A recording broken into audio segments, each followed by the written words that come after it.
Assalamu alaikum жақсылар. Бүгінгі видеода люктарды желдеткіштерді қалай орнатамыз, сол туралы болмақ. Ең бірінші брустан каркас құрап жасап аламыз. Одан кейін оның ішіне уровеньге қоя отырып багетті айналдырып аламыз. Міне көргендеріңіздей бірнеше люк жасалған.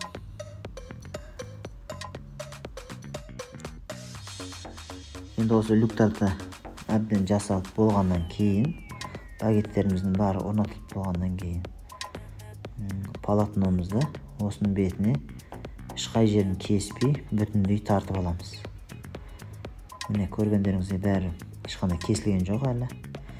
Тек қана қолмен белгілеп, багеттің екі ортасында қуысқа карандашымызбен сызып шекарасын анықтап аламыз. Ол шекара төрт жағынан да сызасыздар.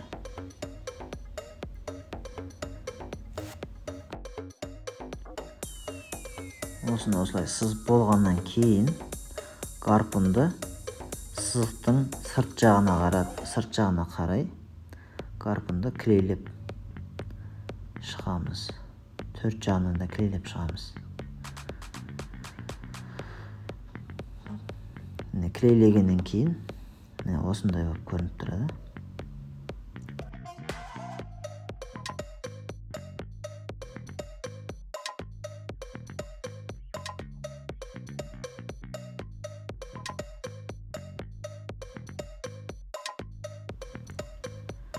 Міне үшінші люкті клейлеу үстінде.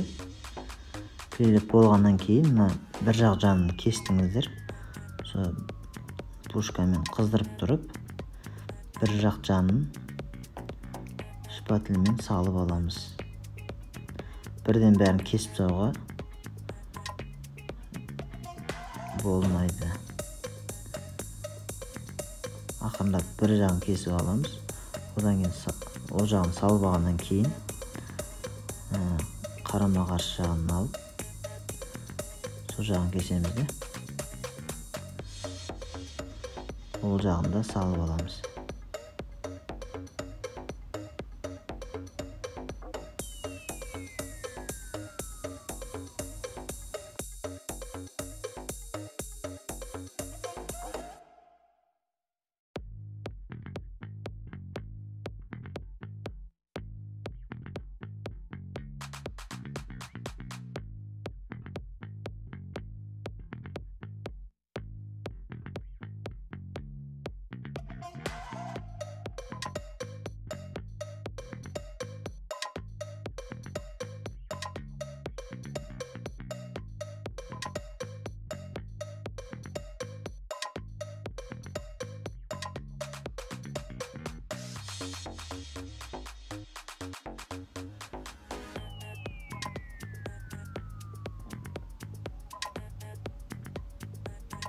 Міне енді үшінші жағын кесіп жатырмыз.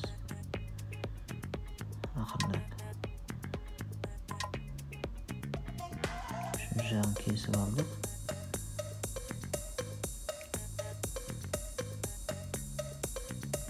Енді бұны шпательмен кигізіп аламыз.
Mine endi 4-jagын kesip жатырмыз.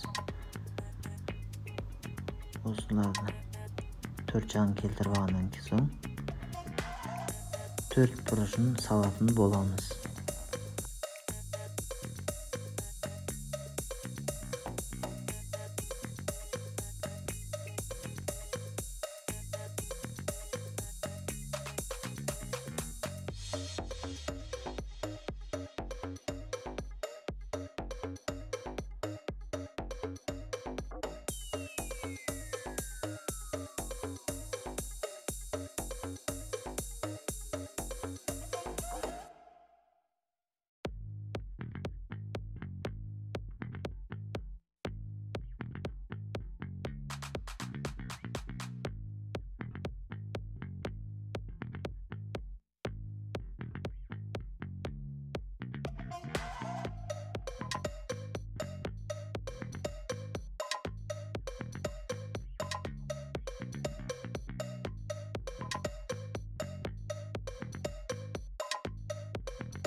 Мінекей 4 бұрыш салынды.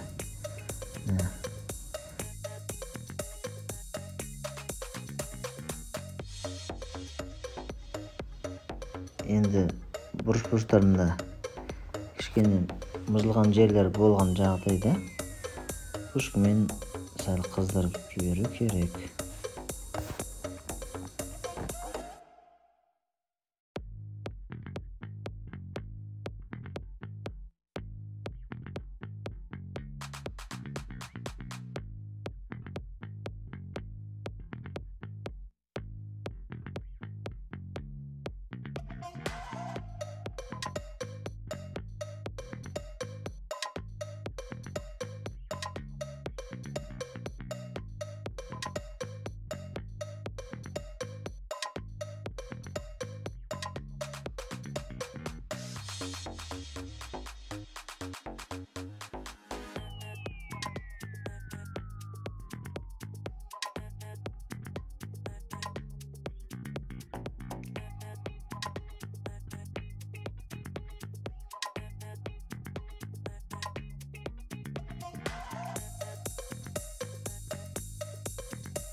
Арасында көк тудың желбірегені деп ән салып қойсаңыздар да болады.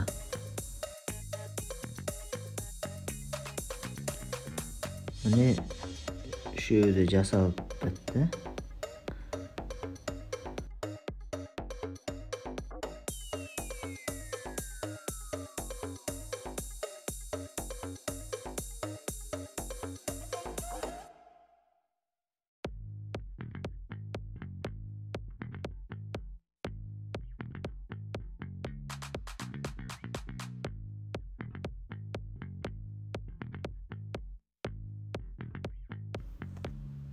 Ендігі жұмыс желдету жүйелерін орналастыру.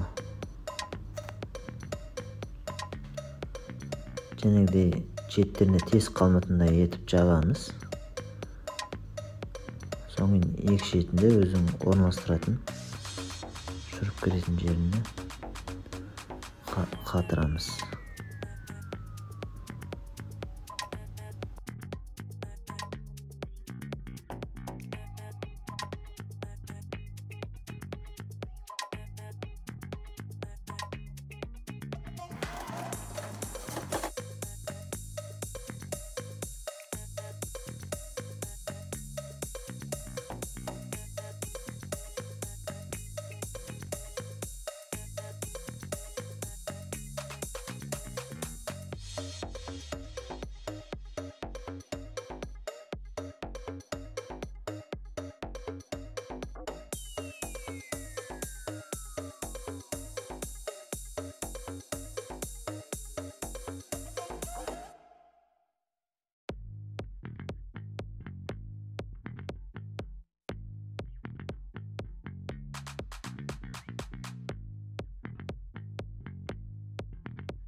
Жұмысымыз осымен тәмамдалды. Ұнаса лайк басып, комментарий қалдырыңыздар. Поделиться батырмасын басып, бөлісе отырыңыздар.